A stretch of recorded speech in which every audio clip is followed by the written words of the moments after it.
Tonya is screaming at me from the other side of an iron gate. Tonya, of the perpetually wet pants and matted hair and the lost dogs whose whispers keep her up nights.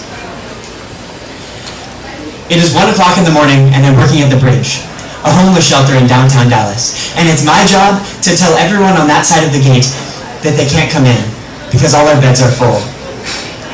Or, in Tonya's case, because a staff member found her vigorously kicking a sleeping woman's chest and face. Maybe the woman deserved it. Even though we keep the lights on all night, and even though the mats are so close together you can hear someone fart from the other side of the room, no one knows how it started. All I know is that Tonya was dragged outside by a security guard who gripped her small arm like a pencil, and since then she has been screaming and dancing in the middle of the street, pinned to this gate like I am, unable to sleep because it's illegal to sleep on the sidewalks in Dallas. I used to tell people it was okay. I remember one guy in particular, just got out of jail, nowhere else to go. I told him the cops never come by here anyway, but the look he gave me an hour later, when they shoved him into the back of their car, told me everything about how dangerous it is to make assumptions about the other side of this gate. Tonya calls me possessed by Satan, which I find implausible. She calls me racist, and sometimes I wonder, when it's 1 o'clock in the morning and I'm telling a schizophrenic black woman that she can't fall asleep or the white policeman will get her.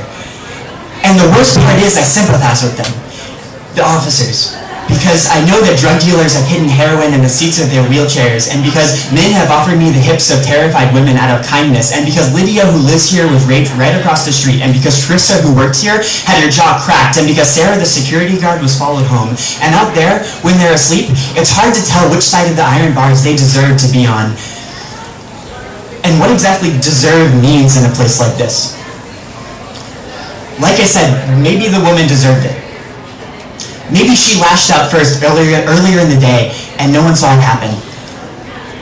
Or maybe there are just 200 mats for 200 exhausted heads and nowhere for the feet to go. Maybe Tonya was balled up for the 8th sleepless month in a row and decided to take the space she needed by the scarecrow bones of her barefoot heel. There are 200 mats for 200 heads, but there are 100 times more heads out there than there are mats in here, and there are twice as many feet as there are heads. And out there is where the feet are pacing, waiting for someone in uniform to trip over pity and risk the paycheck we buy our sleep with. So, we all sit upright. And none of us sleeps. And like the people living out there, and like the people living in here, like the cops and rapists and racists and dealers, like Tonya, like all of them, I just want to go home.